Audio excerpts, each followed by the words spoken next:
오늘은 데살로니가 후서 1장 5절부터 9절까지의 말씀을 살펴보도록 하겠습니다.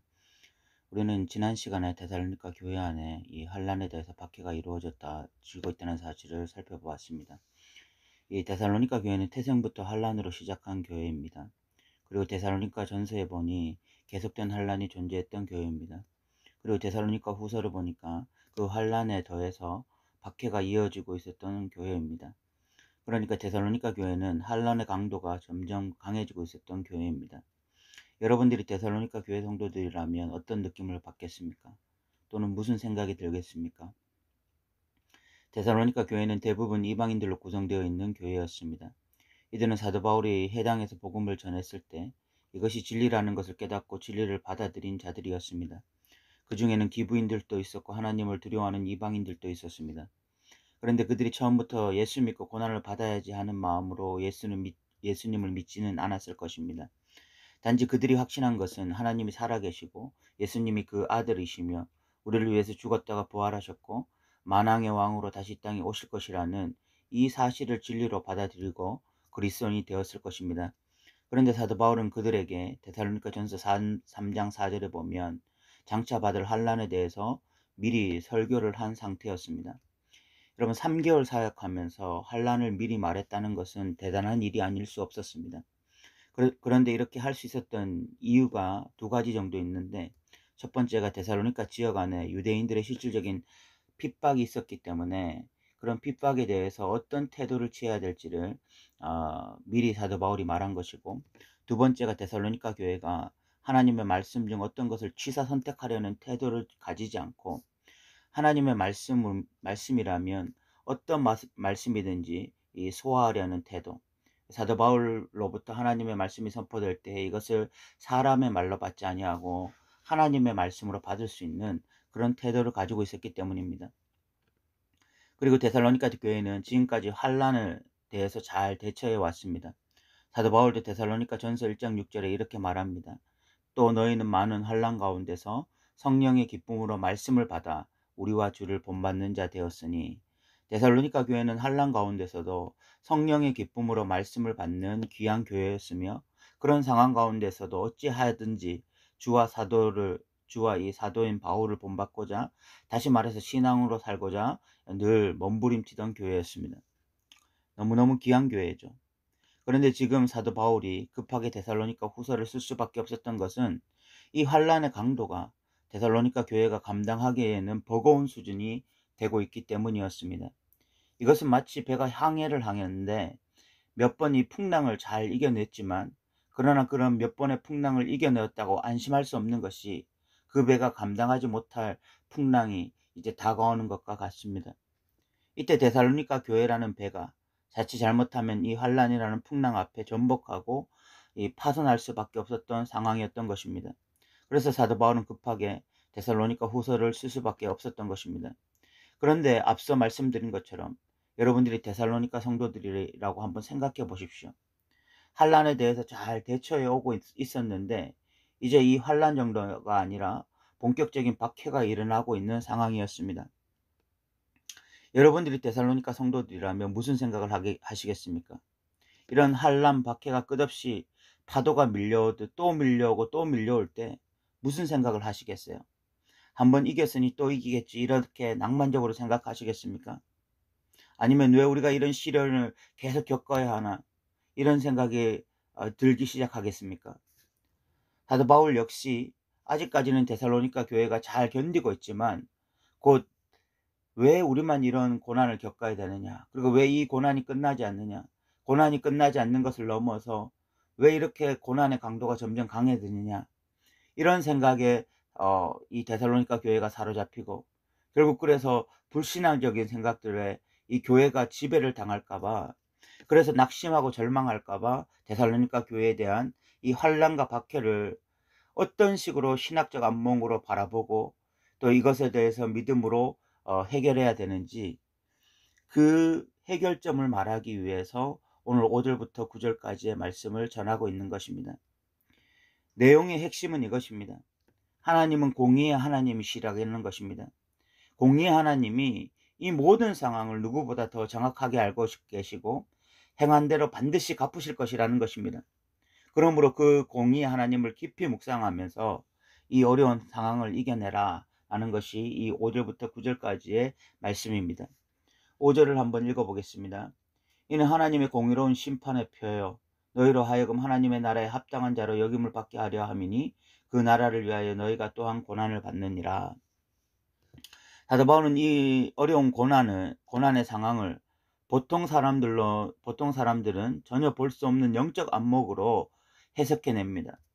사도 바울은 이런 표현을 씁니다. 이는 하나님의 공의로운 심판의 표요. 이 험난한 환난의 과정이 하나님이 오히려 공의롭다는 것 또는 공정하다는 하나의 표시라는 것입니다. 이는 믿음의 눈이 아니면 궤변으로 들릴 말입니다. 사이비 교주가 자신의 교리를 합리화하기 위해서 자신의 신도들에게 어떤 사기를 치는 내용과 유사한 것입니다. 그런데 사도 바울은 여기서 한 발 더 나아갑니다. 너희가 지금 고난을 받는 것은 하나님 나라에 들어가기 위한 마땅한 과정이다. 이 고난의 과정을 거친 자가 하나님 나라에 합당한 자라고 인정을 받을 것이다. 자, 다시 한번 5절을 정리하겠습니다. 5절은 쉽게 말해서 당신이 지금 고난을 받는 것은 하나님 나라에 들어가기 위한 자격 조건을 충분시키는 과정이고 이것이야말로 하나님이 공의로우시다는 것을 증명하는 표다라고 말씀하고 있는 것입니다. 무슨 이런 진리가 있습니까? 여러분들에게는 이 진리가 매력적이십니까? 오늘날 이런 진리를 고난당하는 자들에게 전하면 그 사람들은 당장 교회를 떠나지 않겠습니까? 그런데 사도 바울이 왜 이런 말들을 하고 있을까요? 이것이 사실이기 때문입니다. 하나님의 백성들이 이 땅의 진리를 사수하며 살려고 하는 순간 반드시 그 사람은 어떤 어려움에 봉착하게 되어 있습니다. 왜냐하면 이 세상의 가치, 문화, 방향성, 시스템이 진리와 많은 부분에서 대치되기 때문에 그렇습니다. 그런데 기꺼이 진리를 선택하여 좁은 길을 걸어갈 때 하나님은 그런 자들을 절대로 버리시지 않을 뿐만이 아니라 바로 이런 자들이 하나님의 백성이고 이런 자들이 하나님 나라에 들어가기에 합당한 자다라고 말씀하시는 거예요. 그리고 그것이야말로 하나님의 공의를 가장 잘 보여주는 것이라는 것입니다. 오늘날 우리에게도 이런 일이 일어나야 할 것입니다. 우리가 오늘날 시대에 예수 믿고 박해나 환난을 당하지 않는다 할지라도 우리도 필연적으로 진리를 따르고자 할 때에 그에 따른 어려움들을 경험하게 되어 있습니다. 말씀을 따라 살 때에 우리는 이 세상의 어떤 가치나 문화나 방향이나 시스템이 말씀과 대치되는, 진리와 대치되는 부분이 많이 있기 때문에 우리가 예수 믿기 때문에 오는 불편함들, 어려움들이 분명히 생기게 되어 있습니다. 그럴 때에 뒤를 돌아보지 않고 앞을 향해 나아가는 것, 그것이 곧 하나님 나라에 합당한 자로 여김을 받기 위한 하나님의 공의인 것입니다. 진짜 좁은 길 걸어가고자 하는 자는 이 하나님의 공의를 믿으면서 이 길을 걸어가는 거예요. 6절에는 환난으로 하나님의 백성들을 괴롭힌 자들에게는 하나님의 환난이 기다리고 있을 것이다 라고 말씀하고 있습니다. 너희로 환난을 받게 하는 하는 자들에게는 환난으로 갚으시고 라고 말씀하고 있죠. 이 또한 하나님의 공의입니다. 하나님은 하나님의 백성들을 고아처럼 내버려 두시는 분이 아니시고 오히려 때가 되면 하나님을 백성들을 괴롭히고 학대했던 자들에게 반드시 심판하실 것입니다. 7절에는 환난을 받는 하나님의 백성들에게는 안식으로 갚으신다고 말씀하고 있습니다. 환난을 받는 너에게는 우리와 함께 안식으로 갚으시는 것이 하나님의 공이시니 주 예수께서 자기의 능력의 천사들과 함께 하늘로부터 불꽃 가운데서 나타나실 때에 라고 말씀하고 있죠. 이 안식은 완전한 구원을 의미합니다. 이 구원은 예수님의 재림 시에 온전히 이루어질 것인데 예수 믿는 것, 하나님 믿는 것, 진리를 따르는 것 때문에 결국은 환난을 당하고 어려움을 당했던 그 사람들에게는 반드시 완전한 구원으로 참 안식으로 보상하는 날이 주어질 것입니다. 8, 9절에는 재림 때 환난을 행했던 자들뿐만이 아니라 하나님을 모르는 자들, 복음에 복종하지 않았던 자들, 복음을 거부했던 자들 역시 심판의 대상이 될 것이라고 말씀하고 있습니다. 그 심판은 영원한 멸망의 형벌입니다. 이 또한 하나님의 완전한 공의에 의한 것입니다. 8, 9절을 읽어보겠습니다. 하나님을 모르는 자들과 우리 주 예수의 복음에 복종하지 않는 자들에게 형벌이 내리시리니 이런 자들은 주의 얼굴과 그의 힘의 영광을 떠나 영원한 멸망의 형벌을 받으리로다 라고 말씀하고 있습니다. 예수님의 재림의 때에 모든 것이 완전히 결정날 것입니다. 하나님을 믿었기 때문에, 예수님을 믿었기 때문에 좁은 길 걸어갔던 자들에게는 반드시 참 안식으로 주어질 것이고, 그리고 예수님을 믿었던 자들을 핍박했던 자들에게는 하나님의 공의로운 심판이, 그리고 또 하나님을 믿지 아니하고 복음을 거부했던 자들에게 동일하게 하나님의 심판이 있을 것이다 라고 말씀하고 있는 것입니다. 이제 말씀을 마무리하고자 합니다. 데살로니가 교회는 환난의 박해가 더해지는 상황이었습니다. 그런데 이것은 겉으로 보기에는 너무나 가혹한 일이 아닐 수 없었습니다. 왜냐하면 데살로니가 교회는 이미 환난을 많이 경험한 교회였어요. 하나님이 신실하시라면 이런 교회는 이제 환난이 멈춰지고 오히려 평안과 기쁨이 와야 할 것 같습니다. 그것이 하나님이 공평하시고 의로우신 것처럼 보일 수 있었습니다. 그런데 이 모든 상황 뒤에 하나님의 공의가 있었습니다.